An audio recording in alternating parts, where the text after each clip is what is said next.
A few places left for that. Yesterday I had a dreaded telephone call. Our speaker, Mr. Tim Beech, was really ill, and he sounded ill, and so he got a lot of sympathy from me, and I told him to go back to bed. But he did say his co-worker, colleague, Mr. Eric Smith, would be happy to join us, not with a prepared speech, but to answer our questions about the changing media. And here is Mr. Eric Smith, our hero of the hour, come to get us all out of trouble. And we've even got a picture for him. Thanks, Mark, for that.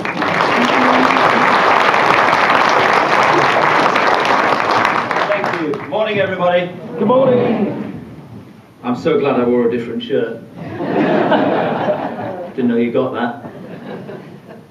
I'm usually here for pantomime. There's going to be another pantomime in about 6 weeks' time, you noticed? General election. That's going to be very interesting, isn't it? You can have a prepared speech if you like, because we've got the next 3.5 hours to spend together, so that's not worried looks. No, don't worry, I know the timing, so we're okay. Tim indeed texted me yesterday morning very early, which was slightly inconsiderate because Sunday morning is my only lie-in, really. Having got the dreaded 4:30 alarm clock at 4:30 Monday to Saturday, I tend to have a lie-in on Sunday. But anyway, he texted me, he wasn't well, and he said, could I step in? So here I am, and it's a great pleasure. So let's hope we can have some fun together in the next 45 minutes or so. I noticed it's the changing media world, and we can talk about that by all means, because it is changing very rapidly. Let me set the scene for a minute or two, then whatever questions you have, we'll go with the flow. Right. Go back years and years and years, BBC, 1920s, British Broadcasting Company, British Broadcasting Corporation in the end. Radio for years and years and years, started then dabbling into television, was very staid, very old-fashioned, maybe you could argue had better values in those days. Yeah? The days when, even on the radio, the newsreaders used to wear dinner jackets and bow ties to read the news, and they did. Okay. And we went through the war years like that. A very brief hop in history here. We went through the war years like that, and into the 1950s, and it was still a very staid, very proper organisation. Then into the 1960s, and in the 1960s, there was a little bit of competition creeping in. Remember Radio Luxembourg? Years and years ago, 208, you know, used to drift in and out when the nights got darker, you know. Playing pop music from Luxembourg across Europe, aimed at this country primarily. And then we had the pirates, the pirate radio stations in the 1960s, playing pop music to the youngsters of the day, very, very popular. Radio London, 270, Scarborough, Radio Caroline, etc. And all this time, the BBC's got the light programme, the third programme, and the home service. And was very, very staid and very proper. But the pirates were illegal. They were occupying frequencies that weren't licensed to be theirs. It can't be a free-for-all. I mean, right across Europe there is an agreement as to who uses what frequency and at what power, so that it all doesn't just blend together and be one big mishmash. So the pirates were using frequencies that weren't licensed. They were then made illegal by the government passing the Marine Broadcasting Offences Act in 1966-67. And at the same time, the government got BBC in London and gave them a bit of a kicking and said, what are you doing? You've got to actually update the BBC. You've got to get into the modern world. You've got to provide something for younger people as well, because the pirates are on their way. So at the same time, the BBC then changed the light programme, the third programme of the home service, into Radio 2, Radio 3 and Radio 4. And they created Radio 1 for the youngsters. And effectively it made some of the pirates legal, because Tony Blackburn came off the ships and joined Radio 1 and was the first voice on Radio 1 in 1967. So that's how that then started to change the face of radio. And at the same time they had a bit of a dabble in local radio. The first local radio station was Leicester, and then Sheffield, and then Merseyside, and there were 8 initially, as an experiment for a year in 1967. Co-funded by the rates. Co-funded by the local council. That's so dangerous. It's crazy. Can you imagine Radio Shropshire, co-funded by the local council? I'm not getting political, but can you imagine my conversations with Keith Barrow when he's paying my wages? How can I ask the difficult question? How can I be seen to be independent? Because the BBC always, and still does, safeguard its independence. Nobody should, sometimes they try, governments try, whichever colour they may be, governments try to push the BBC around. And they should not be allowed to do it. The BBC should be independent, editorially independent. So it was a bit of a dangerous premise, really, to fund local radio with the rates as well. But they did that for a year to see if it would work. And it was on VHF. We call it FM now, but VHF, right? Because previous to that, of course, we'd had medium wave and long wave and short wave, right? But FM, or VHF as it was. Not many people had a VHF radio then. It's like DAB now, it's digital now, right? More and more people are getting digital radios. But go back 2 years, not many at all. But this was only on VHF. But after a year, it was decided that it had been a reasonable success. And the BBC would open 12 more. So they opened in total 20. In actual fact, now I think we've got 40. In fact, we have got 40. There will be no more. There's no more expansion of local radio, but we have 40, if you include Jersey and Guernsey, the two in the Channel Islands. But 38 mainland stations. Serving 90–95% of the population. Paid for from the licence fee, a little bit from the licence fee. Okay? So your licence fee is paying a little bit towards Radio Cornwall, Radio Cumbria, Radio Northamptonshire, etc., and of course BBC Radio Shropshire. So the whole thing started in 1967, and it was rolled out slowly but surely, and then the last phase came about when BBC Radio Shropshire came into being in 1985. 23rd of April, 1985. St George's Day, Shakespeare's birthday. BBC Radio Shropshire's launch date. So you don't need to be a genius to work out that we're celebrating our 30th birthday this year, in April. Now, interesting about radio, it's habit. Radio is habit, far more than television. People are promiscuous with television, don't like what it is, change the channel. Watch something else, put that on that time, whatever. And it's changing again, changing face of the media world, we'll get to that. But for radio, it's habit. It's particularly breakfast that I do. It's what you want in the morning. Now, listening to BBC Radio Shropshire's breakfast show might not be everybody's cup of tea, because we're all different again. It's what you want in the morning. If you want music, you won't listen to us. We play music between 6 and 7, but then 7 till 9, it's all speech. Local, national, international, a mix. If you want music, then you're not going to listen to us. You're going to listen to Radio 1, or Radio 2, or some of the commercial stations. If you want speech, we stand a chance here. But if you want national and international politics and economics, let's say, put it that way in a very broad sense, you'll listen to Radio 4. You'll listen to the Today programme. If you want to know what's going on locally, you'll listen to us. Because you can't get anywhere else in the morning. Okay? So we do a speech-based breakfast show, and that's where, not just on BBC Radio Shropshire, but on all radio stations, that's where your audience starts. Because if you don't get people at breakfast, if you don't get the majority of the audience you want at breakfast, you're not going to get them through the day. Because the graph then just starts to fall slowly through the day. And by the time it hits tea time, radio audience is dying off, and television is picking up again, 6 o'clock news on the telly. Okay. But you've got even more choice nowadays, because you can listen to almost any radio station you like on the internet. You can listen to it on one of these. My son, my eldest son, I've got 3 boys, but my eldest boy works for BBC Radio Gloucestershire. And sometimes when he does their afternoon show, and I've gone home, and I can be cooking in the kitchen, I put him on. And just give him the odd word of advice about what he might like. No, I try not to do that. I try not to do that. He's a good lad and he's a good broadcaster. He knows his business. But I can listen to BBC Gloucestershire on here. No problem. And you can listen to radio stations around the world on here. and on your computer. We've got listeners who are Shropshire expats, I know, in Bulgaria, Switzerland. There's a chap who goes out to Afghanistan to do security on a reasonably regular basis, and he listens, just keeps up with home every morning, listening in Afghanistan. So the internet's changing an awful lot now. You know, the techniques that we use, the things that we do, the way that we do our job, seems to be changing every week. And I've been at BBC Radio Shropshire since 1988, 27 years. It's changed a heck of a lot since then. We used to come around with a big tape recorder on the shoulder, you know, and the old reel-to-reel tape, you know.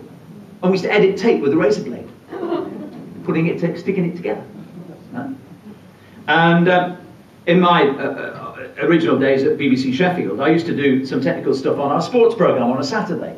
And between the final whistle of the football games on a Saturday afternoon and 5:30 when we did a roundup, we had about 45 minutes to edit pieces from the different grounds. And we got Sheffield United, Sheffield Wednesday, Chesterfield, Barnsley, Rotherham, Doncaster, all to do.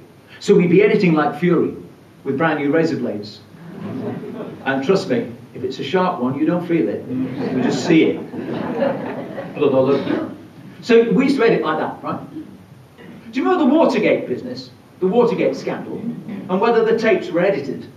Okay. Well, if you're clever enough, you can edit tape and stick it back together again so it sounds fine. And what's then to stop you putting that on a brand new tape, re-recording it on a brand new tape? And there it is. An expert might be able to tell the difference, but there it is.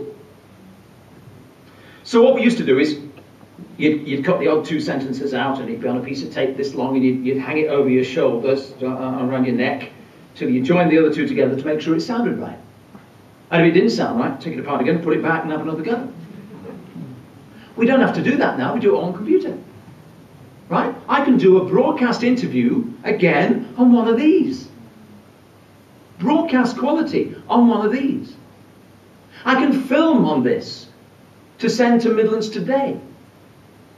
Simple as that. And it can be sent from here. Right? I remember talking to a Shropshire Star photographer while I was out on a job once, some years ago. And he said, and he took his pictures and he sent them back to the Shropshire Star. Really? Wow, that's good. Do it all the time now, don't you? No problem. Click, click, bang, it's gone. Right? So now, not only when we go out and do jobs do we actually record interviews, we take pictures and we take video if it's a subject that would be useful for that, and we can either send it back or take it back and edit it back there. No problem at all. And the edits are so much easier now because we do it all on computer. And you see the old wavy lines, and you chop, that's it, oh that didn't work, undo, and it puts it all back again for you. So no more bloody fingers either. So it's all changing. And you know, we got to keep young, yeah? I'm trying not to be the dinosaur. I'm trying to hang on to this technology.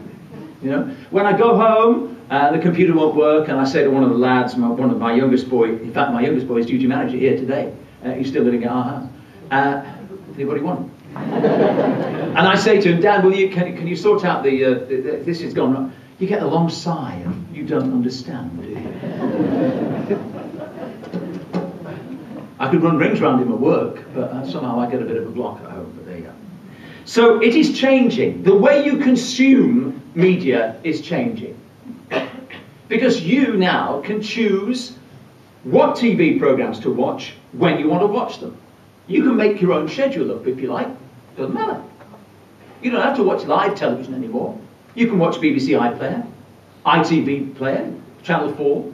They've all got the update programmes. You can always watch what you like. Same with radio. BBC Radio iPlayer.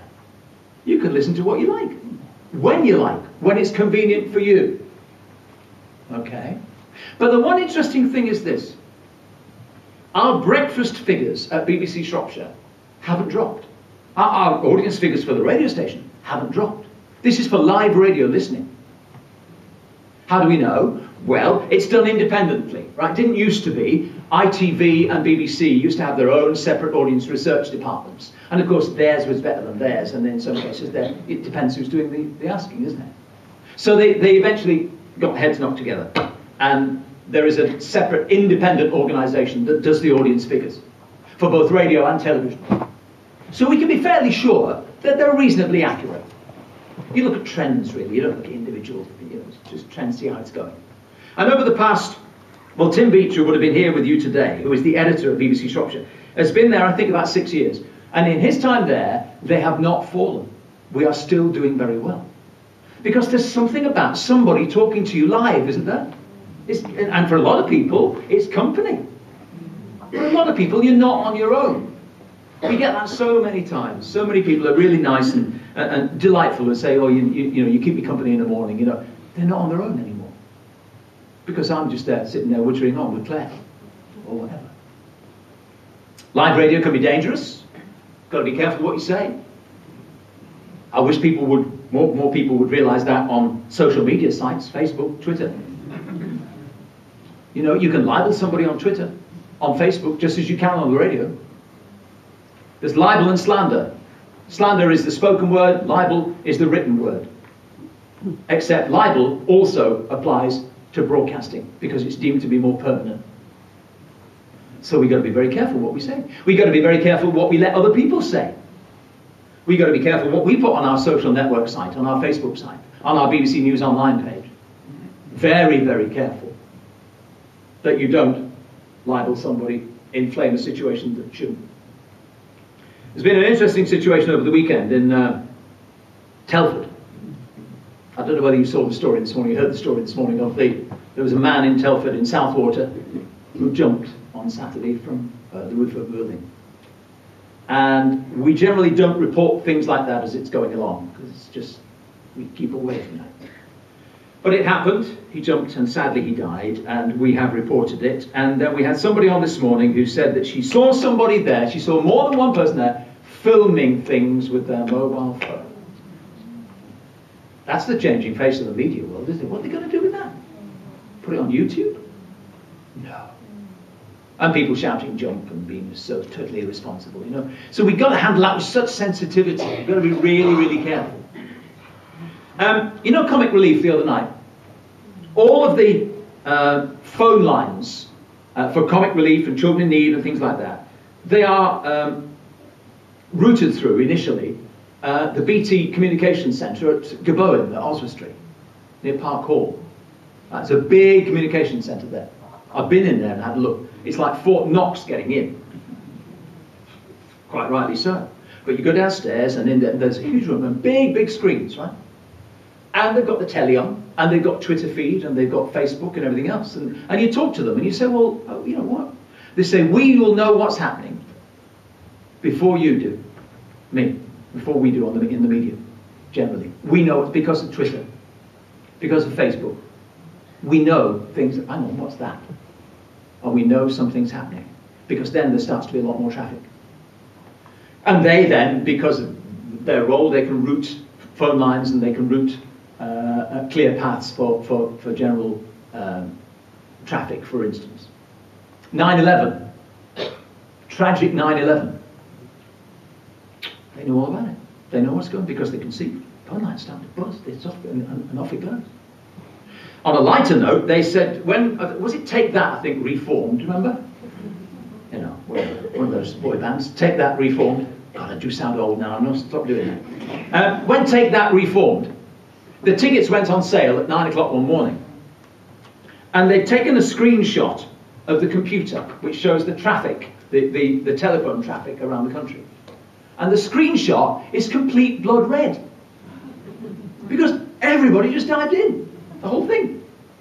So they know what's happening because of all the social network feeds, and they watch the telly, and they know what's coming up. And they plan for events like Comic Relief and Children in Need and things like that.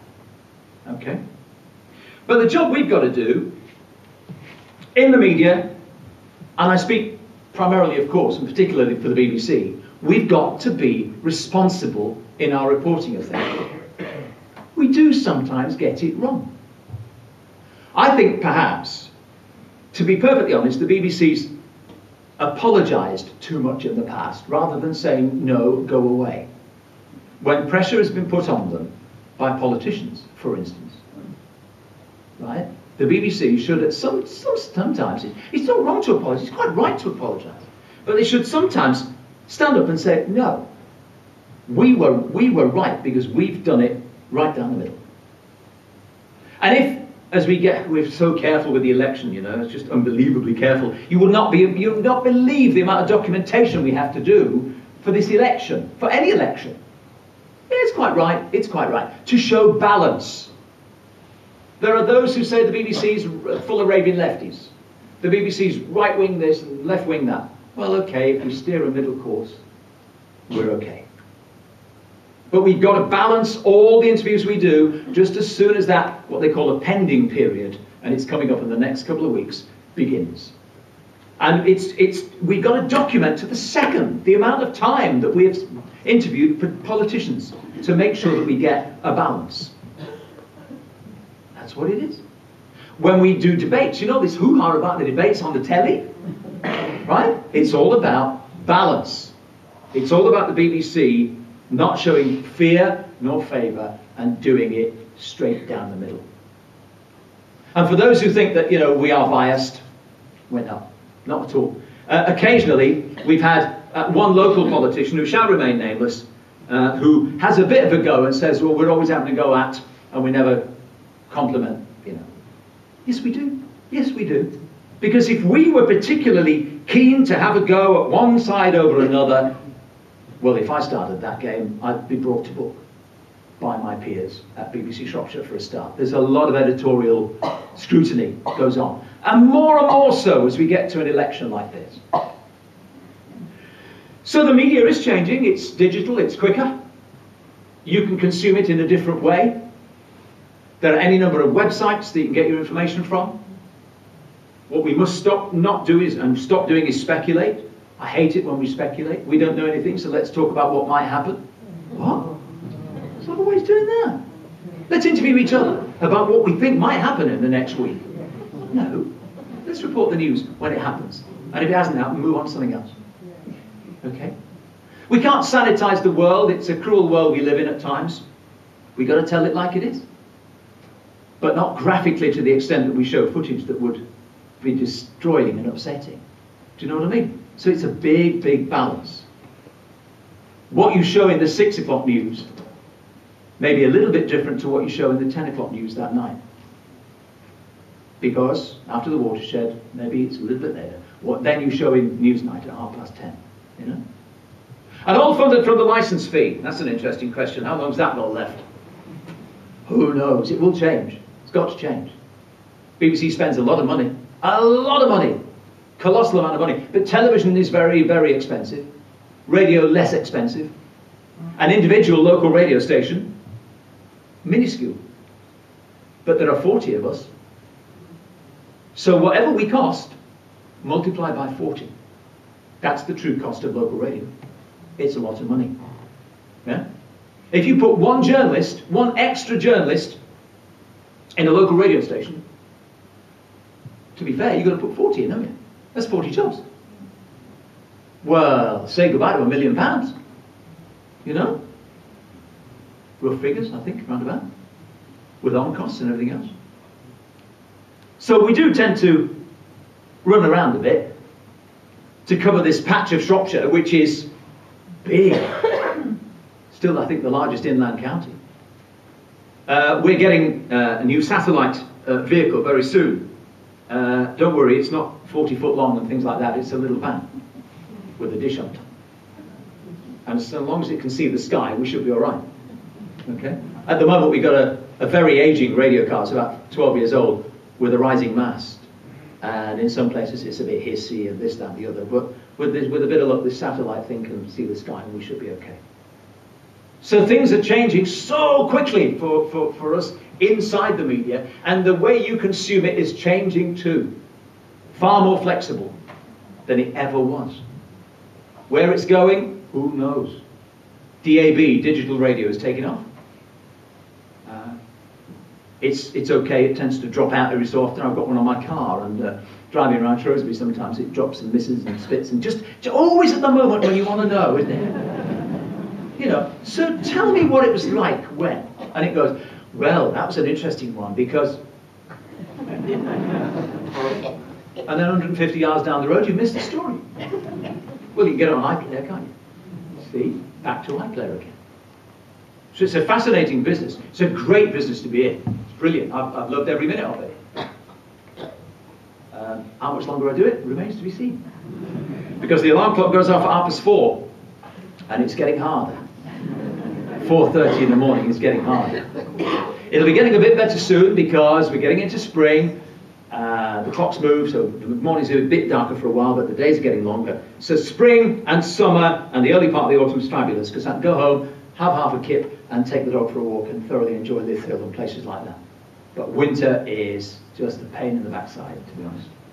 But there we are. But the job's great because it's so different. Every day is different. Don't know what we're going to face tomorrow. I might have had an idea if I'd stayed there this morning instead of talking to you. I think I'd much rather be here because we have a morning meeting every morning to sort of work out where we might go tomorrow. But of course, that's all dependent on what happens in the news, isn't it? I'd go back to 9/11, those awful events at the Twin Towers. Change the news agenda, not for that day, not for that week, not for that month. For years, it's still... Terrorism is still the big thing, isn't it? Because, you know, that's the way the world is going, sadly. So we've always got to be ready to sort of sidestep what the plan might be for tomorrow morning to what the plan has to be because of events, either local, national, or international. Because there will be some Shropshire, do you know, this county is amazing. There'll be some Shropshire link. One of the Brits, there were two Brits on those planes that crashed into the Twin Towers. One of them was a young man from Shrewsbury. He'd gone to the primary school, gone to sixth form college, gone to university, and his parents lived 250 yards away from the radio station. Now, one final point, and then we'll do some questions. One final editorial dilemma for you. You are in our newsroom. You are our editor of the day. And you now know that this boy, this young man, who's died in the plane crash, is one of two Britons on that plane, and his parents live 250 yards up the road. You know their address, you know their name. Do you go and knock on their door? It's an interesting one. The right answer is yes. But you send the right person to do it, and they do it in the right way. Now, as it happened, we did. And his parents were happy to talk to us about their boy. We banked on that being the case, and it was. But we did it very diplomatically. We didn't push. If they'd said, no, thank you, go away, we'd have gone away.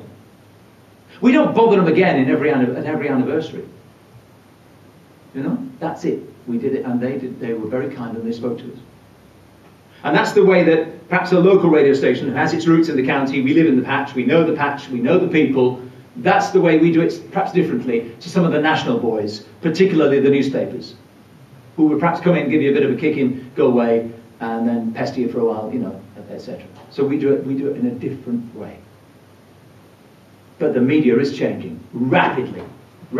And where it's going to go, I have no idea. We couldn't have predicted where we are right now 5 years ago. The emphasis on social media, etc., and our websites and things like that. It's amazing the speed at which it's moving. Throw some questions. Let's do it for it. What was your background before you got into radio? and what's the difference today? What qualifications would you need to get into radio today? Okay. When I left school, I went into the legal business. I was a trainee legal executive for 3.5 years. And I hated it. Absolutely hated it. Couldn't stand it. And I was part-time. I was working for Mecca. Not as a bingo caller, but in their clubs and nightclubs, clubs and discos. So I was sort of a jock, a DJ at 19, if you like. And I desperately wanted then to join the BBC. And I got a job initially as record librarian at BBC Radio Sheffield. picking up the rubbish after producers who couldn't be bothered putting them away again. And putting records away and filing records and typing index cards and goodness knows. And I didn't really enjoy that, but I was in. It got me in the organisation. It was very difficult to get in. And I remember when I got the job, my father said, "Are you sure you know what you're doing?" 43 years on, Dad, yes, I do. Because I've loved every minute of it. Every minute of radio. Because it's what I wanted to do. As far as getting in nowadays, well, I'll give you an example. Sometimes it can be falling through an open door. There was one young man came to see us on BBC Shropshire. He did a week's work experience with us. A week. And I said to him, if you don't get a job in the media, you're mad. You can do this. I can see you can do it and you'll enjoy it. He's now a studio manager in London, and he's just actually moving to Salford. But he's a studio manager in radio in London. And I can give you 2 or 3 examples of that, of people who've gone through BBC Shropshire and done other things. You might say greater things, it's depending on your ambition, what you want to do, but, you know, who fell through an open door. And one more example is my eldest boy, who works for BBC Gloucestershire. He left Sixth Form College here and was going to go to Staffordshire University to do a degree in politics and journalism. And he had a gap year, a year off. And he'd been doing little bits with me at BBC Shropshire, learning this, that, and the other. And whilst he was on his gap year, there was a job at BBC Radio Leeds advertised. He applied for it and got it. And he rang me one day and he said, "Dad, I'm not going to go to university. I've got a job at BBC Leeds. I got the job." "Did you really? Well done." So he got the job at BBC Leeds at 20. He's now 31. He's got 11 years in the BBC. He's a happy boy. So sometimes you can fall in, but he got a bit of experience with his dad at BBC Shropshire. So there are different ways. But the best way in now is journalism. Because it's all about journalism now. It's more and more about journalism. More about being trained to ask the right questions of the right people at the right time. I was talking to Ian Ross, who I've known for many a year here, and we were talking about knowledge. I don't have to have a great deal of knowledge about lots of things. Well, I do. I have to have a little bit of knowledge about lots of things. I don't have to have an in-depth knowledge about most things, because if we get you into a studio to talk about it, all I need to do is to press the right buttons. You know what it is. You know what you're talking about. If we think maybe you're on the wrong side of the tracks here, and, you know, where's the money gone, for instance, that sort of interview, then I'll do a lot more research. Because I need to look you in the eye and ask you that very question. And when you give me the wrong answer, I need to put you on the right track. Because that's not what I gather. Because I gather that happened. And when people reach for the glass of water, you know you're winning. It's true. They sit there with that glass of water. Oh, I'm winning. To be perfectly honest, when I was a younger lad, and I'd been at Sheffield a while, and eventually I worked my way around and did various things, and they gave me breakfast to do, the breakfast show to do, news again, news-based. And I'd be about 23, 24. And I used to walk in the morning and realise that I was going to have to do an interview with Professor whatever. Well, the next 15 minutes I was on the loo. Right? And I can almost remember the day when I had a doctor, medical doctor or not, I can't remember, but I had a doctor opposite me in the studio, and he was as nervous as a kitten. And at that moment, it's like a revelation, at that moment I realised that this was my territory. He was scared. Yeah? So it's my ground. And of course confidence comes when you get older. Now, I've been in this for a long, long time now. You don't scare me. Don't be here, don't be rude. But you know what I mean? You don't scare me. Let's go for it, you know? And sometimes you bluff a little bit, and sometimes the bluff comes off. I remember, don't ever tell him, will you, but Daniel Kaczynski, you know, told Daniel. I remember having an interview with Daniel, and I can't quite remember what it was about, but I remember saying to Daniel, "But that's not the case, is it? No, because da-da-da-da-da." And he buckled. He went, "Oh, well, maybe not." It was a complete bluff. And you don't do that too often because you get caught out. And you say, sometimes you have to be very careful if somebody else does the research for you and just puts a question in there. And you say, no, but some people said da-da-da-da-da-da. And they say, who said that then? I don't know, it just says it down here. So be very careful, you know, you make sure you're fairly sure of your facts before you leap in to do things like that. Does that answer your question? Good. Yeah. Sir, Danny. I've been told that the BBC has taken a large amount of money from the EU to present it in a good light. Rubbish. Absolute, total tosh. Did you hear that at the back? No. The BBC's taken a load of money from the EU to present it in a good light. I have never heard such rubbish in my life. No way, Jose. Ever. Can you imagine if that got out? If that was true? Where'd you get that from? What? BBC. Prospective parliamentary candidate. For? I'm not saying. Shrewsbury. I'm not saying.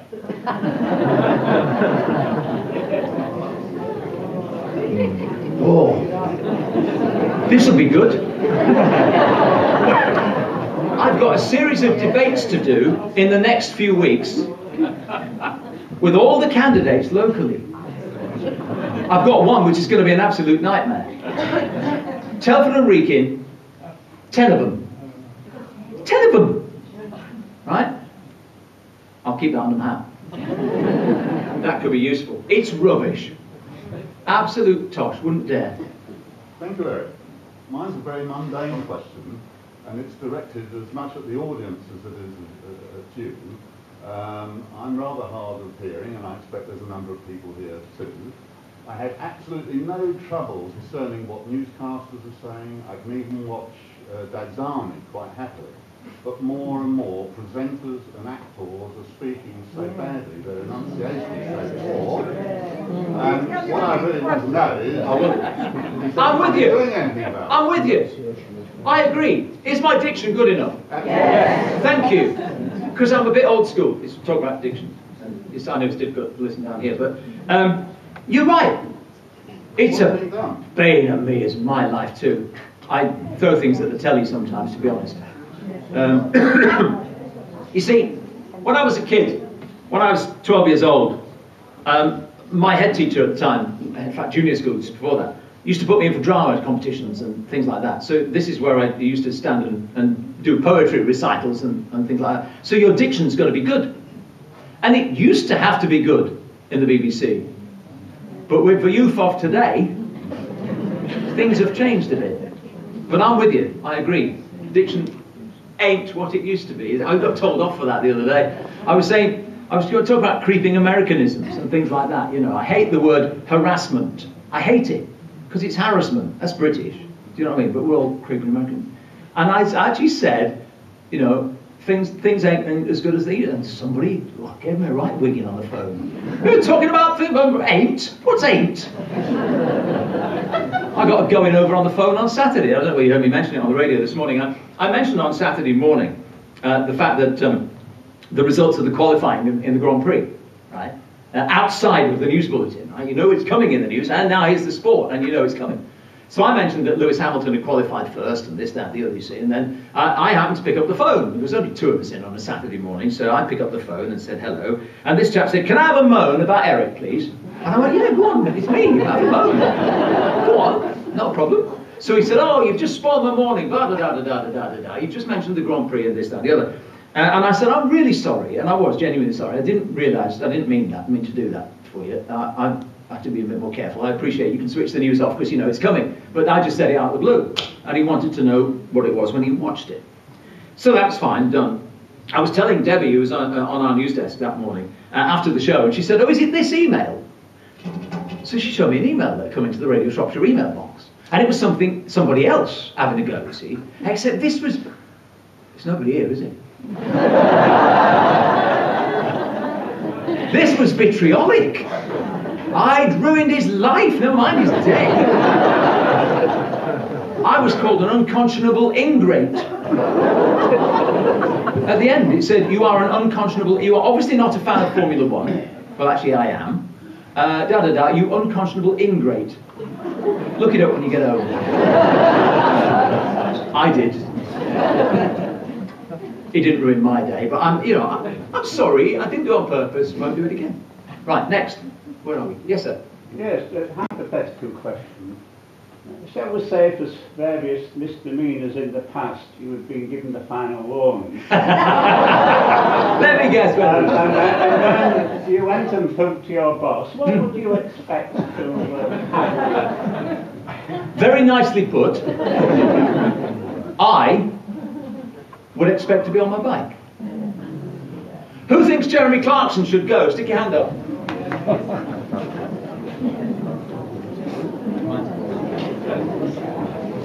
Not a lot of Top Gear fans in there. Seriously, if you think Top Gear could survive and would survive without him, put your hand up.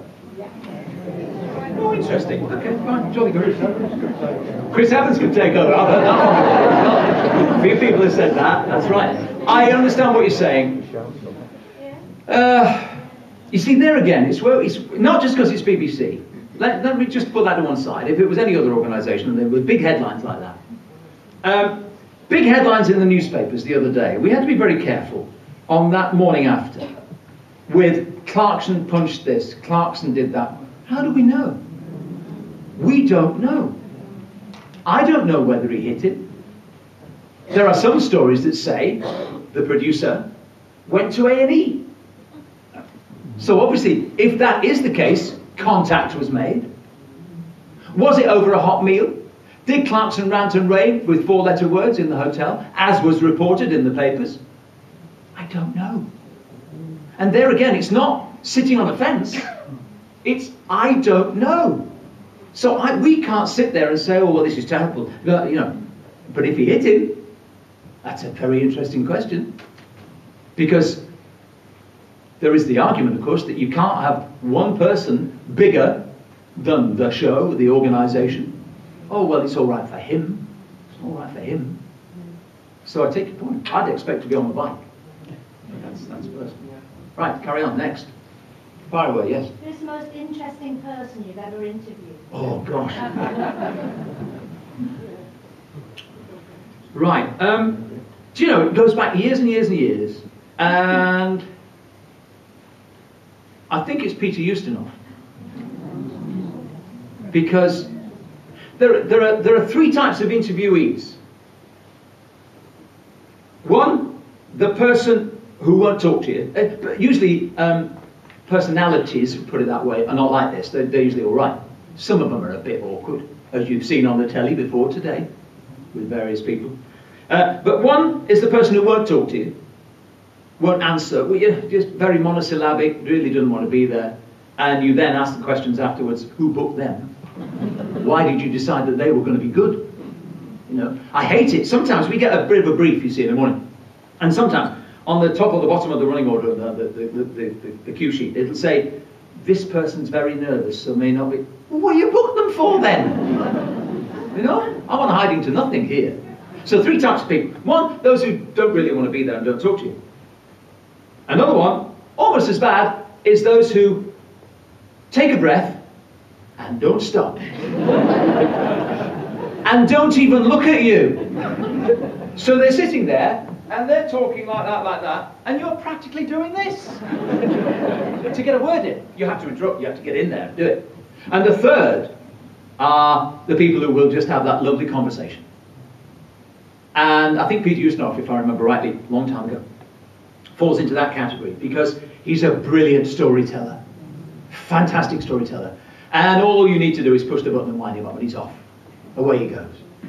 He's brilliant. So him. And curiously, another really fascinating person to talk to, Roy Hudd. The comedian Roy Hudd. Lovely, lovely man. Lovely guy. Just chat away, no problem at all. I love people like that. Bradley Walsh is good. You know Bradley Walsh on the telly? He's great.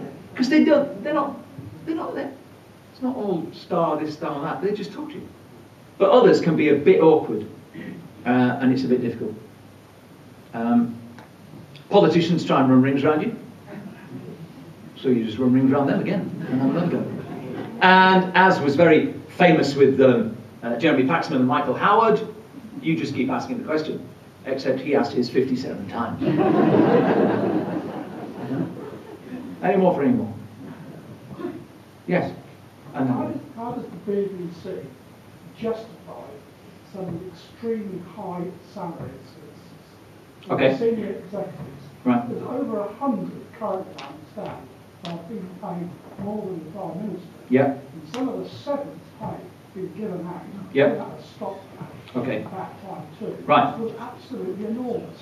As the BBC justify excessive or big salaries to senior executives, and some of the severance, just for people at the back that may not hear, some of the severance pay paid out absolutely enormous. How do you think we feel further down the ladder? You know, I think I'm with you. I think I'm with you. There is in terms of talent, they would use the answer of competition, right? But it's very interesting, isn't it? Because the big name on a Friday night on the BBC used to be Jonathan Ross. Jonathan Ross blotted his copybook. By Jonathan Ross, went to ITV. Who's the big name on a Friday night? Graham Norton. You may not like him. You may not, we're all different. But Graham Norton's pulling it in on Friday night. He's pulling in the audience on a Friday night. He's the highest paid entertainer of the BBC. I really wasn't talking. I know you're talking about executives. I'm going to get there. I'm going to get there. Staff executive. Staffs. Yes, I appreciate it. You're absolutely right. I don't know. They are clamping down on executive pay rises. They are reducing executive pay rises. They would again say, and trust me, those of us on the shop floor have uttered the words, go on then. They would say, well, it's competition. You know, if we don't pay it, they'll go somewhere else. Hence the words, go on then. Right? Because I don't think all the jobs are out there, to be perfectly honest. There's got to be a differential between grades. You know, you've got to have the management grades and things like that. But you're absolutely right. And if I do tell a tale against the BBC, and it's public knowledge anyway, the biggest redundancy payment was made to Deputy Director General Mark Byford about 5 years ago. It was £900,000. £900,000. That's taxpayers. Yeah. Oh, tell me about it. I'm on your side. It's my licence fee too. You know. Oh, and that's another one. Let's just knock that on the head. By the way, we don't get free or cheap TV licenses. Okay. You do. Yeah, you're of age. I'll be there soon. Can't wait. Oh, is he good here? It's about, look, come on, you're absolutely right. And those of us on the shop floor in our private and quiet moments grind ginger just as you do, because it's wrong. And if you can get it somewhere else, go and get it somewhere else then.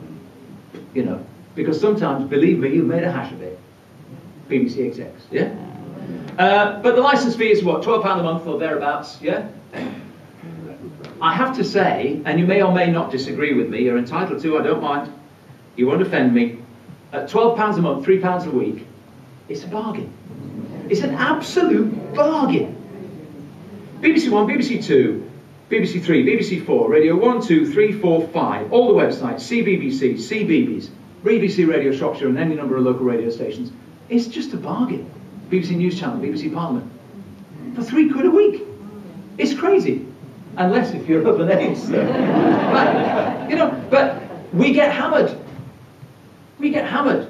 Because when you translate that £3 a week, it turns into £3,500 million a year. That's a lot of money. Heck of a lot of money.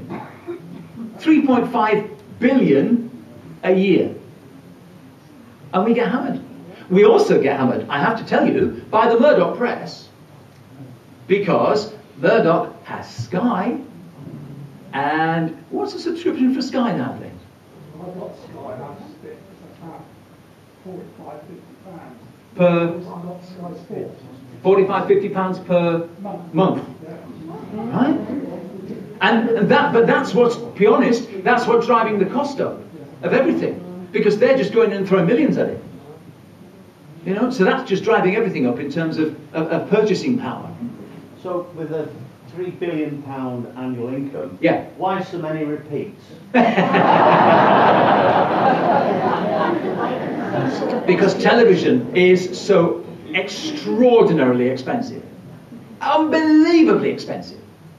I don't know the current figures. I used to do a lot of these sorts of talks. And I've heard, with the greatest respect to you all, I've heard all of these questions over the years. And they're very valid. They're very valid. But I used to know up-to-date figures, and I don't know them anymore, sadly. But I would not be at all surprised if the budget for Strictly Come Dancing is nearly £1 million a show. Right? I wouldn't be at all surprised. At all. Because the production values, the standard of it is fantastic, is it not? Yes. It might not be your thing, I don't know, Strictly, you know, but it's amazing. The standard of it and what they do is absolutely amazing. That is very, very costly. Television swallows money. You know? You're talking hundreds of pounds per hour. And then you'll say, well, let me preempt another question. Why is it when you have different events, why do they send so many people? Well, because they've got to do the telly bit, so they send their crew, but then radio have got to do their bit, haven't they? And you can't expect the telly bit to do the radio bit. Or can you? Because nowadays, the radio bit is expected to do the telly bit when they can't be bothered coming. Yeah? I'll give you an example. I'll give you one example where we won. We won in saving you money, right? Bill Longmore, the Police and Crime Commissioner for Shropshire. Bill rang me one day. I have a very good relationship with Bill, although I can ask him and still ask him the very difficult questions because he's spending your money and mine. And Bill Longmore, the Crime Commissioner for Shropshire, rang me one day and he said, can you come and see me? I've got something I want to tell you. So I said, okay. What, me? He said, yeah. Okay. Can you give me an idea? He said, I'll tell you. I've got lung cancer. Right. Okay. So I arranged to go and see him to talk about the fact that he was stepping down for 3 or 4 months or whatever while he got treatment for lung cancer. And thankfully he's recovered and he's back in job and everything else. We told Midlands Today that we were going to do it. We were going to see him at 11 o'clock. And they said, oh, we haven't got a crew. Can we see if we can go and see him at 3? And I went, no, he's ill. We'll take a camera. We'll do it for you. I don't want to be on it. I'm not bothered. Don't shoot me. Shoot him. I'm not sure about that. Not sure about that. Anyway, we kicked up a bit of a fuss, really, because it would be disturbing this guy who's not very well. Twice in a day, messing about. So eventually, I took one of our engineers. We had a big broadcast camera. We put it on a tripod, and I did the interview. I did the radio interview, and we sent the stuff to Midlands Today. So they've got Bill, and that's it. And they used it. Isn't that sensible? Yeah. You know, but they were a bit iffy about it. Oh well, you know, because television's so snobby. I've done it. I've been in it. I did television some years ago in the northeast of England, in Newcastle upon Tyne. I did 4 or 5 months in regional television. I was bored out of my mind because it takes so long to do something. Oh, we haven't got a crew. Like I said, we haven't got a crew. They'll be there in an hour and a half. You know. Sorry to hold the long that night. You said you were around politicians if they'd have run. Well, you try. We'll try, yeah. Yeah. So can you answer the question? Why so many repeats? Money. No, it's not. Do you need so much time to broadcast if all you're doing is broadcasting repeats? So what are you saying we shouldn't be... Well, maybe we shouldn't have so many BBC channels. Oh, no, that's also talked about. Because BBC 3 may become digital only, in which case it'll be a lot less expensive. Right? But then this talk of, somebody's been floating an idea to put certain things on the iPlayer or on the net, and BBC charging for them. That was talked about. This is the BBC. This is the BBC preempting, I think. What the politicians coming into the election. Exactly. It's preempting the possible demise or sharing of the licence fee and the reduction in income. I think, I'm not in the know about it, but when BBC 3 and BBC 4, look, if I can be indiscreet again, for goodness sake, don't tell Tim Beech I told you all this one. Personal opinion, which I'm not allowed to have, but I am. For years, the BBC, if there's a pie, the BBC wants to put its fingers in it, right? Well, any pie it is. Oh yeah, we'll do that, we'll have some of that. We'll have some of that. Well, it all costs money, doesn't it? And so now we've got BBC 1 and BBC 2, which ran for years, and then they discovered that they wanted another 2 channels, BBC 3 and BBC 4. And now they might be moving BBC 3 to digital and online. And there's a bit of a petition going on about arts and comedy on BBC 3 and stuff like that. But they all cost a lot of money. We were always told in local radio, there is no more money. And then they create 2 more TV channels. So, you know, you're half converted. I'm with you. But it's money. It is money that's causing that to happen. But you're right. Maybe fill up BBC 2 a bit more with fewer repeats. Notice I didn't say less. That's another one I hate. Fewer repeats. If you can count them, it's fewer. If you can't, it's less. Oh, look. If we put on a separate frequency, the conversations that Claire and myself and our producer have in a morning, that will get better figures than the radio station that we run. Because of the frankness of the conversation sometimes. What did you do that for? I don't know, it's just, you know. So yeah, money. You've accepted that the funding model has to change. Yeah. What are the options, and what is your personal view on where it will end up? Right. I think it'll end up with the licence fee being shared. You see, the problem is the licence fee, look, it's a tax, isn't it? If you've got to tell you've got to pay it, haven't you? But yet again, as I think I've just evidenced, it's very good value for money when you compare it to some of the satellite channels at £3 a week. I think the licence fee will be shared. We'll have to give some money. Like, for instance, I mean, the BBC now pays for the World Service in its entirety. That was paid for by a grant in aid from the government. The government used to give the BBC extra money to pay for the World Service. Then they said, So the BBC pays for the World Service. The BBC pays money towards S4C in Wales. So, you know, it's starting already. And I think the licence fee will be shared a little bit more, perhaps a lot more, and we will be going down the route of a certain amount of subscription. Whether that's progress, I don't know. But it's choice. It's choice then, isn't it? You know, if the licence fee is perhaps frozen or shared amongst others, and then you can choose whether you want to pay for some of the elements of broadcasting on BBC.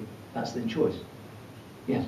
With these wonderful wildlife programmes, you always know that after all the talk, there's got to be a cameraman there walking through the jungle in great danger or getting down under a kilometre of ice.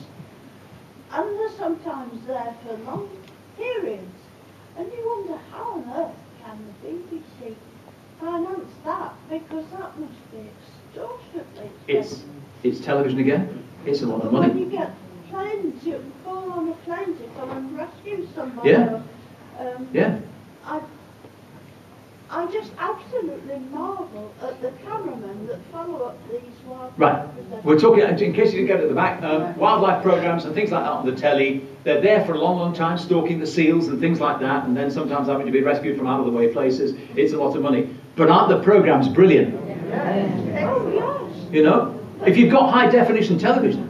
You wonder how on earth they can be affordable. You sort of marvel at the expense Yeah. of that. But you see, this is it though, isn't it? You know, it's a cliched phrase, isn't it? But it is a window on the world that we never get, isn't it? You know? The endangered species of whatever, the wonderful David Attenborough programmes that he's done over the years. That's fantastic television. It's amazing television. And as I said, especially in high definition. It's just But there's more and more of them at it now. Yeah. Abuse Canon and, you know, yeah. But they're very popular.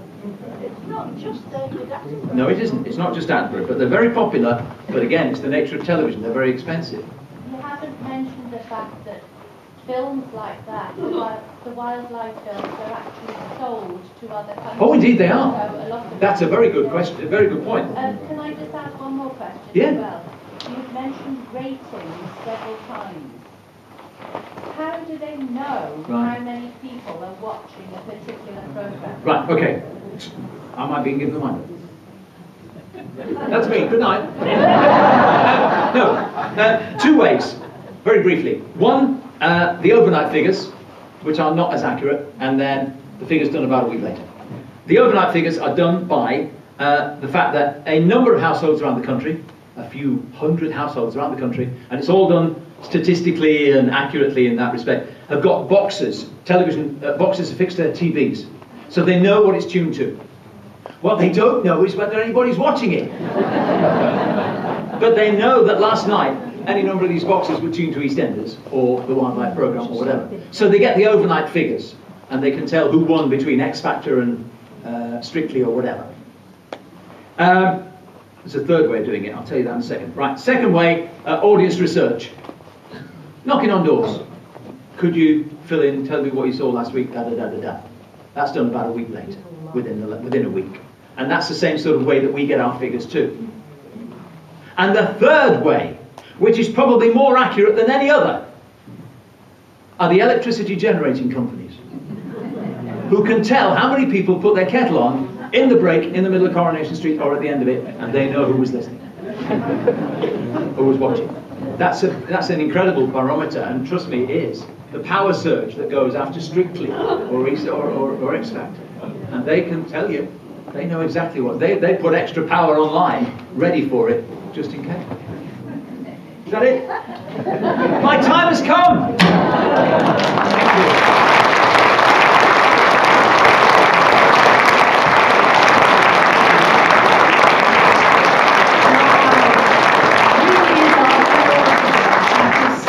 Come to pantomime. Dick Whittington. It's the first time I've seen him with his trousers on, actually. Thank you again. It's funny, one panto story. When we did Sleeping Beauty here, right? And there was one time, it's a schoolroom scene, and the school, certainly in the main theatre, but the school benches are there, you see. And I come on in short trousers and a crown, of course, because I'm the king, I'm Sleeping Beauty's dad. And the school teacher, the dame, says, "What are you doing here?" I said, "I've just come to keep an eye on Sleeping Beauty. I've got a note and everything else, do all that." And one evening, he said, the line was, "Who can pronounce that long Welsh town name?" I practiced it for ages, I could do it, I'm not going to do it now. Anyway, I have to say, "Yes, me." So I stand at the front, you see. And I'm standing at the front like this, if I may use you as a prop. Right? And he looked at me and he went, "XYZ. What? I said, "XYZ. I had no idea what he was talking about. "What do you mean?" He said, "Turn round." "What?" This is the day, you know. "Turn round." "What?" So I turned round. He said, "XYZ. I had no idea what you're talking about. Examine your zipper." And my zip on my short trousers was down. Well, like you, that got the biggest laugh of the night. So we kept it in. And every night we did it, and trust me, everybody every night thought we'd forgotten to fasten that zip. Sorry, carry on.